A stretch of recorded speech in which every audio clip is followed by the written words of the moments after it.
A call for prayers. This afternoon, the Seventh-day Adventist Church is asking Ghanaians to pray for one of their pastors who lost his wife, mother-in-law, a niece, and his 2 children, one of whom is only 3 weeks.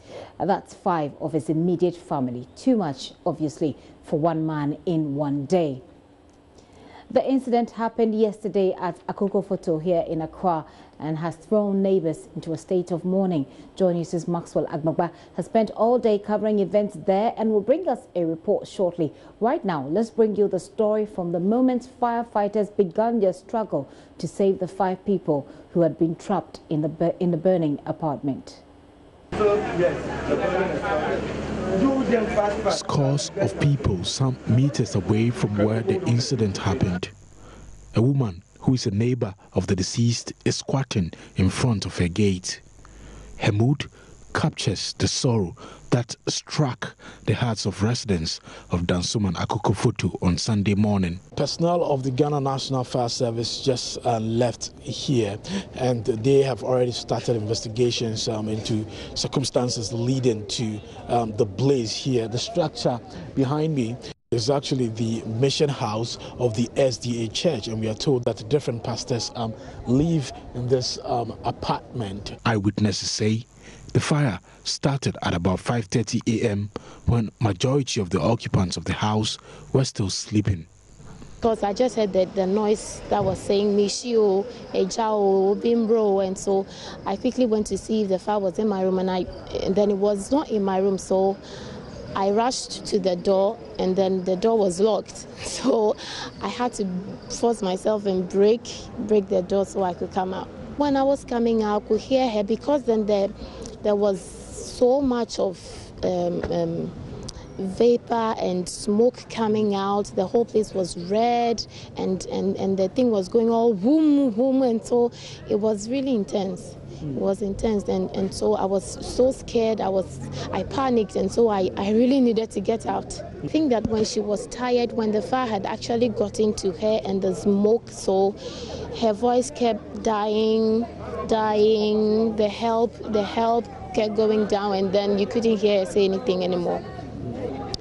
She was a lovable person. I mean, I was so fond of her son, who was always all over the place asking me, where you're going, Auntie, where are you going? Why are you going out at this time? And so then I can still see, and hear her help, resounding. I saw her son on Saturday. I was going out, and he will always stand on the steps and ask me, Auntie, where are you going? And so he did the same thing. He said, Auntie, where are you going? I said, I'm going out. He said, why are you going out at this time? And I said, oh, when you grow up, you understand, because people grow up and they go out, they meet friends and all that. And he said, okay. And he kept saying, bye, Auntie, bye, bye, bye, bye. We were doing the bye back and forth until I got out of the house. The pastor's 30-year-old wife and their 2 children, one of them a 3-week-old baby, were all burnt to death. The pastor's 65-year-old mother-in-law, who had visited with another 9-year-old girl, also died in the blaze whilst he was away at a church camp meeting in the eastern region. President of the Accra City Conference of the Seventh-day Adventist Church, Pastor Solomon Hammond, is encouraging members of the church to maintain an unshaken faith in God. It has happened because nobody knows why God's man on an errand in doing God's business, this thing should happen. Let us all put our hope and trust still in the living God. He is still alive. He understands everything. The bodies of the 5 have been deposited at the morgue whilst investigations continue. Other pastors occupying some of the rooms have also been moved to a different location. Maxwell Agbagba, JoyNews. That was a report filed by Maxwell yesterday. This morning, friends and neighbors have gathered to mourn with Pastor Atukesi, his family, and indeed the SDA Church. Maxwell is with me in the studio here to take us through what the mood has been. Maxwell, it's good to have you, even though it's a very sad story that we're discussing. But what was the mood today when you went there? A lot of people there were very inconsolable. 24 hours after that incident happened, a lot of them still are yet to come to terms that they're going to live the rest of their lives without these 5 people that they usually, see in their neighborhood. So for them, although the gates were locked, the gates to the house where the pastors live were locked, they were still standing, basically doing nothing, just trying to get some closure on this particular incident. I've been interacting with some of them, so we can watch that. It is about 24 hours after an inferno destroyed this building that belongs to the Seventh-day Adventist Church. We've had personnel from the Ghana National Fire Service visiting to assess the structure this morning. The leadership of the church has also been here. We are told that they are currently locked up in a meeting to discuss the way forward. But one of the mysteries of the inferno is this structure that was not touched by the fire. I've been talking to one of its occupants, Belinda Akon. Belinda has been telling me exactly what happened Sunday morning. Around 5:45, we heard my mom screaming that there's fire, so we should come out. So we came out and then we went back into, I was not dressed properly, so we went back to get my dress and then we came out. When we got out, all we heard was people screaming. So we started calling the fire service. They were not answering. So I went to the junction to get a taxi to the fire service station at Dansoman here. But when I got to their junction, I saw that they were also coming. Initially, I think someone went there to get them. So, but when we got here with the fire service, the people were already dead. We heard them screaming around 5:40 something, 5:45 there. That's when we heard them screaming. And how intense was it? It was serious. I mean, to hear someone calling for help and you can't do anything to save the person, it's terrible. It's terrible. We heard the woman screaming and then we heard the kids, but you could hear the children louder. They were screaming, they were really crying. And Stephen Morgan, it's very close to the 5 people who died in the fire Sunday morning. My firstborn attends school with his firstborn. Every morning I'll be meeting his son, that's the Jaden. I'll be meeting him at the school. And sometimes I do meet my pastor too over there.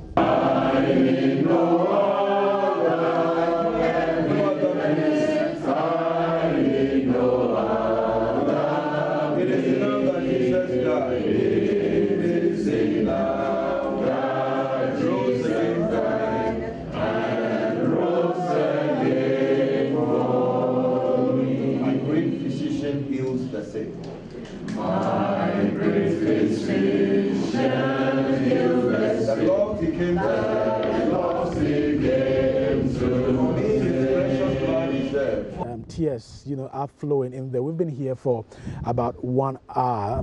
We've had a lot of church members also walking in to commiserate with the family. You had the former mayor of Accra and then the current member of parliament for Ablekuma South, Akokofoto, walking in to come and also commiserate with the family.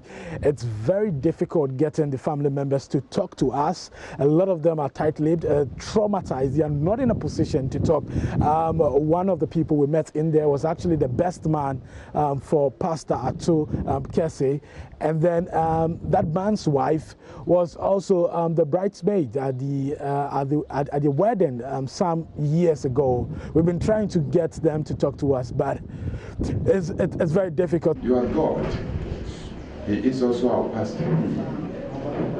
Father, give him your presence. Yes. And give him faith to trust you. It's not only him, but the entire family, the entire church. We are shaken, but we still trust you. Amen.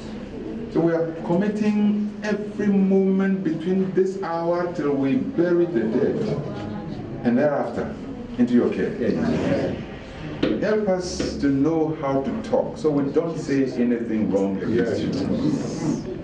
Help us not to talk from our human selves, A pastor at the SDA Church, Pastor Thomas Techi Okran, has been briefing us after he had a short interaction with the family members here at the family house. We are working out arrangements to deal with the funeral.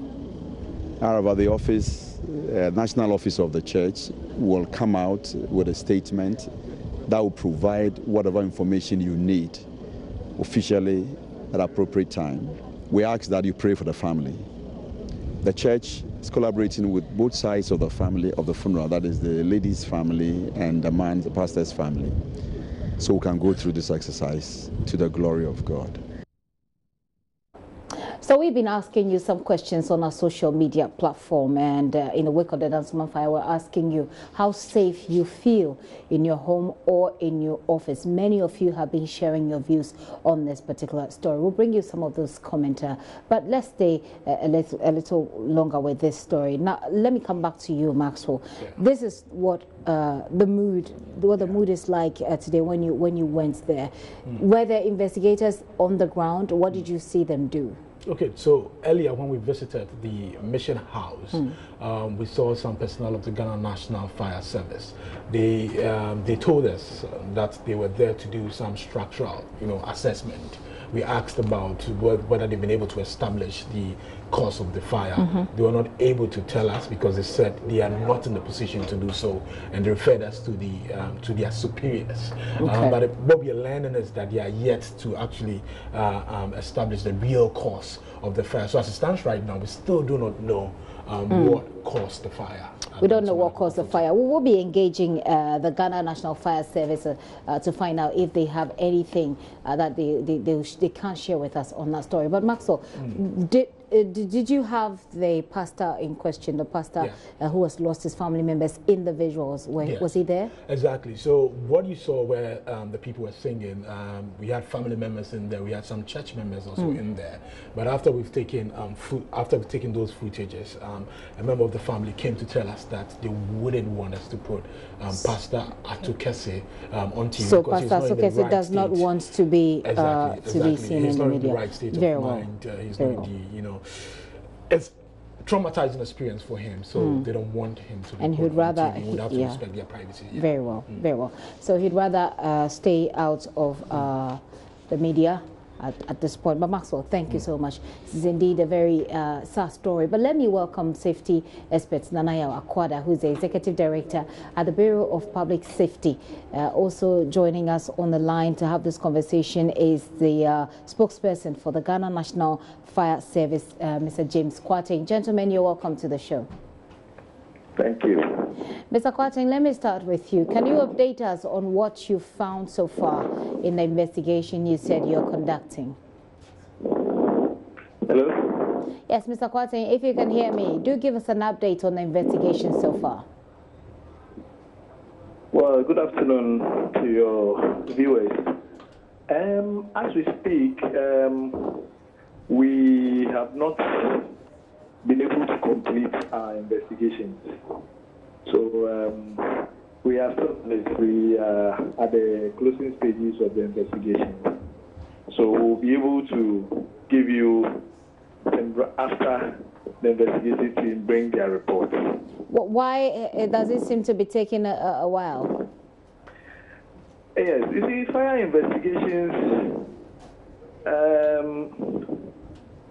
sometimes can take a while because it is technical, and we don't want to do anything that is a sort of guesswork.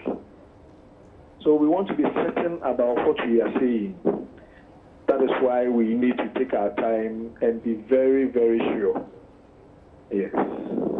So how soon should people expect that report? Well, I'll not be able to give a time, but I know it will be out very soon. We'll be completing our investigations very, very soon. Yeah. In the meantime, what would you say the slightest idea your people on the ground may have about what or how this fire started? I mean, not to give us your full report, but what have they found so far? They've been there since yesterday. They must have picked up some few clues. Well, there were many indicators, Some, if you look at the pattern of burns, the rate at which the fire spread and all that, they all give certain indicators, but it will all lead to a certain conclusion which we'll come out with when it's ready. Okay. Mr. Kwarteng, thank you so much for your time this afternoon. James Kwarteng speaks for the Ghana National Fire Service. Nanaya Kwada, by the way, is still on the line with me. He's with the Public Safety Bureau. Nanaya joins us actually via Skype. Hello, Nanaya. Hi. I'm wondering what your bureau make of this particular incident. Very sad one indeed. Well, actually, very sad. I had to with family, all the while they are so in peace. We understand that every time we call authorities up and down, we are not taking calls or as someone noisy, but we safety issues, they concern lives of people. This is not the first, it's not the second. I've seen this several times in the country. The recent one for the in some in the campaign. What we have called for is for the Ghana National Service not to sit and wait to implement LI, the Act like 249. Which concerns the residential facilities. In that, the fire service mandate, they are empowered to, first of all, issue a fire permit before any building is. That will ensure that they are absolutely confident about exits, entries, so on and so forth. In that LI, fire is having power to inspect residential facility to ensure that each resident has obtained a fire permit. But Nanaya, as we speak, we don't know whether or not this building had. As we speak, we don't know whether or not the building had this, or whether, the fire service will have to establish that for us. But let's try and look at the bigger picture. You said that this is not the first time this is happening. Indeed, it is so. Are there any expectations you have as far as the investigations are concerned? And these investigations, really, what do they usually do? Do they help the service? Has the service used it? Can the service even use it to, educate other people to prevent some of these things from recurring? Okay, I'm very sorry. I'm hearing you from very far away. If you can repeat the question. I think I heard the first part. Right. I was just asking.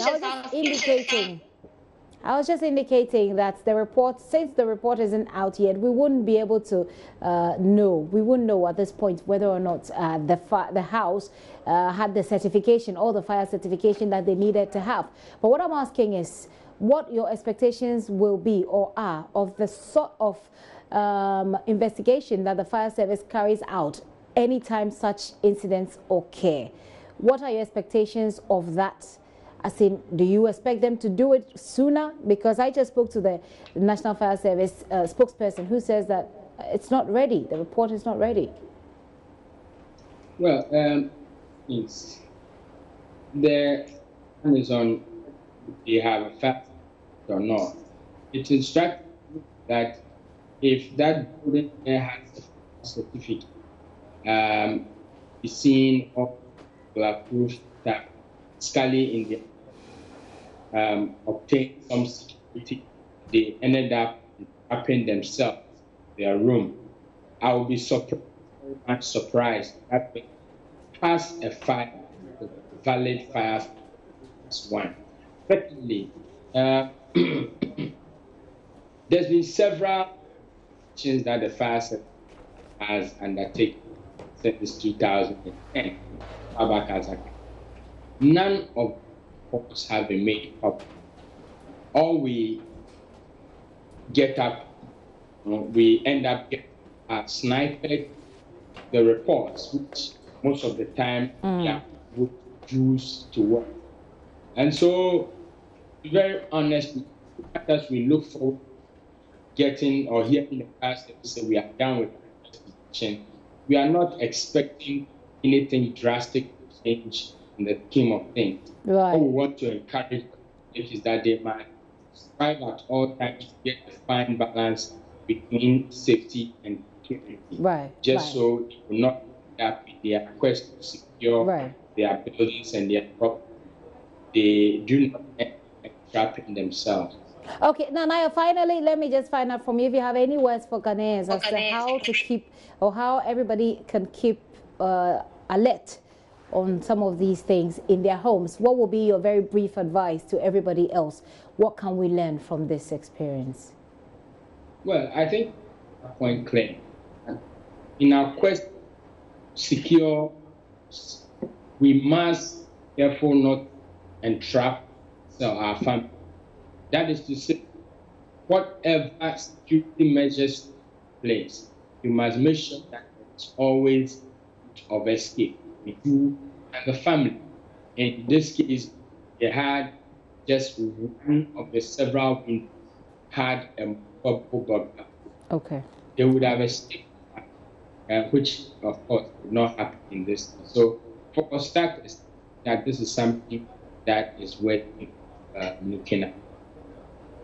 Nanaya, thank you so much for your time this afternoon. Nanaya Akwada, there is the Executive Director of the Bureau of Public Safety there. The advice is that in our quest to protect ourselves from thieves, from armed robbers, etc., you should not entrap yourself in the house such that in the cases of fire outbreaks like this or like these, you won't be able to escape. Now let's go on to Twitter and Facebook as well. Find out. We'll take some comments on Facebook, but on Twitter we actually had a poll. So let me go through Facebook and then we'll bring you our poll results on Twitter.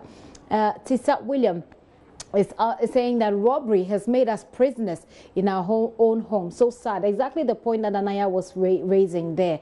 Gideon Osei Champon says, God save the rest of the household by burning only these 3 people. God is good. God saved the pastor too because he was pastor. So he sent him away from home. God is good. Okay. Don't know exactly what the point is. Emily Lott says, most of us need safety and security training. Edu Yao says, may they rest in peace. God have mercy on all of us. Yusuf Mumudu said, oh, Ghana. And Roger says, God is good. And then you sigh. Desmond Dugbe, I will not you sigh. So it goes on. And that's, those are some comments from our Facebook page. Why don't we do Twitter? And basically the question has been, in the wake of this fire, how safe do you feel in your home or in your office? So let's look at what what we have on Twitter. Okay, so this is certainly too much for Pastor Kessie. And let's find out what's happening on Twitter on the back of this story.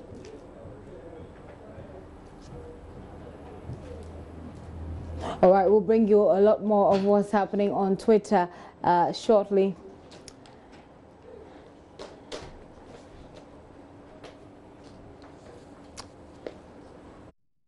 Well, some of you are saying that my prayers and condolences are with the bereaved family. May God see the family through in this difficult moment. The heartbreaking. This is very heartbreaking. May their souls rest in peace. Certainly, may those who have died rest in peace, their souls rest in peace.